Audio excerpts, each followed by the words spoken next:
देहरादून के राजपुर क्षेत्र में अभिमन्यु क्रिकेट एकेडमी से थोड़ा आगे एक गांव है सिंगली। इसी गांव में 26 दिसंबर को 4 साल का अयांश अपने घर के आंगन में खेल रहा था और तभी एक बाघ उसे आंगन से उठा ले गया। 27 दिसंबर की सुबह अयांश का शव मिला। नैनीताल के भीमताल ब्लॉक के ताड़ा गांव में 18 साल की निकिता शर्मा शाम को 5 बजे अपने खेत में चारा काटने गई थी। बाघ खेत से निकिता को उठा ले गया। ग्रामीणों को 2 किलोमीटर दूर निकिता का शव मिला। ऐसे कितने ही अयांश हैं, ऐसी कितनी ही निकिता हैं जिन्हें बाघ ने, जिन्हें गुलदार ने मार डाला। उत्तराखंड किसके लिए ये कीमत चुका रहा है? उत्तराखंड क्यों ये कीमत चुका रहा है? आज की ये वीडियो आप ऐसे मत देखिए कि हमने एक और वीडियो बनाई है या फिर आप एक और वीडियो देख रहे हैं। आज की इस वीडियो को देखते वक्त और देखने के बाद सोचिए कि उत्तराखंड कितनी बड़ी त्रासदी झेल रहा है। और दुर्भाग्य यह है कि कोई इस पर बात भी नहीं करना चाहता। दुर्भाग्य यह है कि कोई इसे गंभीरता से लेना ही नहीं चाहता। नमस्कार, मेरा नाम है चमन मिश्रा और यह है vocal Bharat Uttarakhand.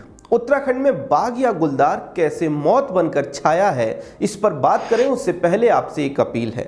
Channel subscribe कर लें, बेल आइकन भी दबा दें और इस खास वीडियो को देखने के बाद शेयर जरूर करें। इतना शेयर करें कि कुर्सियां तोड़ रहे अंधों को भी दिख जाए कि उत्तराखंड पर मौत का साया छाया है और उन्हें कुछ करना है। कहां से शुरुआत करें? पिछले 23 वर्षों से जब मानव वन्यजीव संघर्ष में उत्तराखंड के 1115 लोगों को अपनी जान गंवानी पड़ी, जब 23 वर्षों में 5451 बार लोगों के ऊपर जानवरों ने जानलेवा हमले किए, कहां से शुरुआत करें? पिछले 2 महीनों से जिनमें 7 से 8 लोगों को बाघ या फिर गुलदार ने मार दिया। या फिर छोड़िए, वर्षों से, महीनों से शुरुआत नहीं करते, आंकड़ों से शुरुआत नहीं करते। आपको कहानियां अच्छी लगती हैं। आज मैं आपको कहानियां सुनाता हूं, ध्यान से सुनते जाइए। पहली कहानी देहरादून की है। राजपुर थाना क्षेत्र के कैनाल रोड के पास सुधोवाली में 13 साल का निखिल थापा अपने दोस्तों के साथ वॉलीबॉल खेलकर लौट रहा था। शाम के करीब 6 बजे का समय था। उसके 3-4 दोस्त आगे आगे चल रहे थे और वो 5-7 कदम पीछे। तभी पीछे से बाघ आता है और निखिल का सिर अपने मुंह में दबाकर उसे खींचकर ले जाने लगता है। निखिल चीखता है, उसके दोस्त चीख सुनते हैं और दौड़कर निखिल के पैर पकड़कर खींचने लगते हैं। बाघ निखिल का सिर खींचता रहता है लेकिन शोर सुनकर बाद में भाग जाता है। 13 साल का निखिल जिंदा बच जाता है लेकिन उसे सिर में गहरी चोट आती है। ये सब कुछ 15 जनवरी के आसपास हुआ। याद रखिए, इसी देहरादून के इसी राजपुर क्षेत्र में 15 जनवरी से पहले 26 दिसंबर को एक बाघ 4 साल के अयांश को उसके घर के आंगन से उठा ले जाता है और मार देता है और फिर से उसी क्षेत्र में वो शिकार की तलाश में निखिल को उठाने आता है। अब देहरादून के कुछ लोग कहेंगे कि इसमें इतना बड़ा क्या हो गया?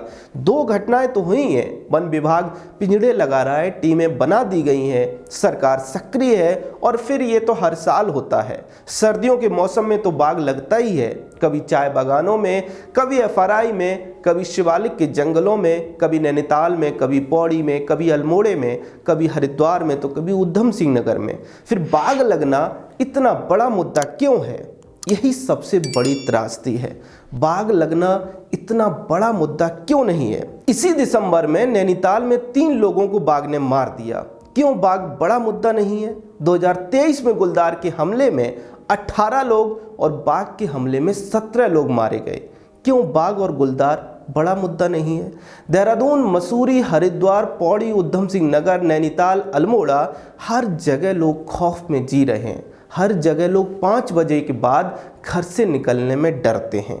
हर जगह लोग आपस में बात कर रहे हैं कि बाघ लगा है। हर जगह लोग अपने बच्चों को लेकर डर रहे हैं, लेकिन फिर भी लोग इसे बड़ा मुद्दा क्यों नहीं मानते?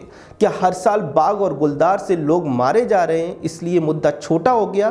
क्या पहाड़ी लोग पहाड़ों में रहते हैं और वो मारे जा रहे हैं इसलिए मुद्दा छोटा हो गया? ये मुद्दा इतना छोटा क्यों है कि 1 महीने के अंदर 5 से 7 लोगों की मौत के बाद भी लोग आराम से नाच रहे हैं? ये मुद्दा बहुत बड़ा है और बड़ा इसलिए है क्योंकि बाघ या गुलदार मौत बनकर आज उत्तराखंड पर छाए हैं, तो इसमें सबसे बड़ी गलती हमारी है। अब आप कहेंगे कि बाघ हमें मार रहा है, गुलदार हमें मार रहा है, हम मर रहे हैं, हमारे बच्चे मर रहे हैं, फिर भी हमारी गलती कैसे हो गई? तो अब आप ध्यान से देखते जाइए। पिछले 4 वर्षों में भारत में करीब 200 बाघ बढ़े हैं। 9 अप्रैल 2023 को जारी की गई रिपोर्ट के मुताबिक वर्ष 2018 में 2967 टाइगर थे, जो वर्ष 2022 में बढ़कर 3167 हो गए। अब और ध्यान से सुनिए, वर्ष 2018 में शिवालिक की पहाड़ियों और गंगा के मैदानी क्षेत्रों में 646 बाघ थे, जो 2022 में बढ़कर 804 हो गए। इसका अर्थ यह है कि उत्तराखंड में बाघों की संख्या गुलदारों की संख्या बढ़ी है। बाघ और गुलदार की संख्या तो बढ़ गई, लेकिन उनके रहने के लिए जंगल कम हो गए। आबादी बढ़ने के साथ ही जंगल कटते जा रहे हैं, रिहायशी इलाके बढ़ते जा रहे हैं। एक बाघ या फिर गुलदार को रहने के लिए कम से कम 10 स्क्वायर किलोमीटर का क्षेत्र चाहिए। ऐसे में जंगलों में जब बाघों का या फिर गुलदारों का घनत्व बढ़ता है तो उन्हें शिकार नहीं मिलता। जंगलों में पहले से ही खरगोश, हिरण, जंगली मुर्गी समेत दूसरे छोटे शाकाहारी जानवरों की संख्या कम हो रही है। ऊपर से बाघ और गुलदार की संख्या बढ़ रही है, तो फिर बाघ और गुलदार खाएं क्या? जंगल में उन्हें शिकार नहीं मिलता, जबकि सर्दियों में मनुष्यों की तरह उनका भी मेटाबॉलिज्म बढ़ जाता है, तो उन्हें ज़्यादा खाना चाहिए। अब देखिए, एक तरफ तो बाघ अपने लिए शिकार ढूंढ रहा है, दूसरी तरफ हमने क्या किया? हमने जंगल काट कर उसके पास में बस्ती बसा ली और कूड़ा करकट कचरा सब जंगल के किनारे लगाने लगे।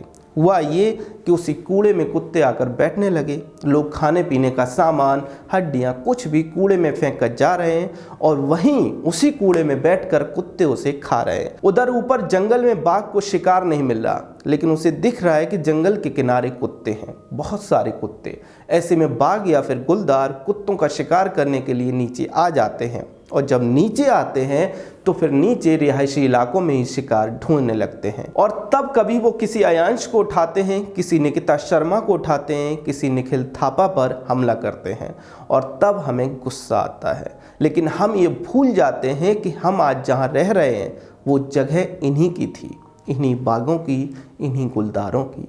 इन्हीं के जंगल काटकर वहाँ घर बनाकर हम रह रहे हैं। वो हमारे इलाके में नहीं, बल्कि हम उनके इलाके में हैं। इसलिए हमें यानी सरकारों को, लोगों को मिलकर इस त्रासदी का कोई ना कोई हल जरूर निकालना चाहिए। ये सही है कि 2-4 दिनों में, 2-4 वर्षों में इसका हल नहीं निकलेगा, लेकिन निकलेगा जरूर। लेकिन निकलेगा तभी जब हम पहले ये स्वीकारें कि बाघ लगना एक त्रासदी है, एक खबर नहीं है। बाघ या गुलदार के हमले में एक भी मौत एक त्रासदी है, एक आम खबर नहीं है। बाघ या गुलदार का किसी पर भी हमला समाज की सामूहिक विकास यात्रा पर हमला है, एक आम हमला नहीं है। क्योंकि जब तक हम बीमारी मानेंगे नहीं तो इलाज कैसे करेंगे? बाघ के हमले को लेकर, गुलदार के हमले को लेकर आप लोगों का क्या सोचना है, क्या कहना है? कमेंट सेक्शन में खुलकर अपनी राय दें, वहीं इस पर खुलकर चर्चा करेंगे। वीडियो को शेयर जरूर करें, चैनल सब्सक्राइब भी कर लें, बेल आइकन भी दबा दें। जय हिंद।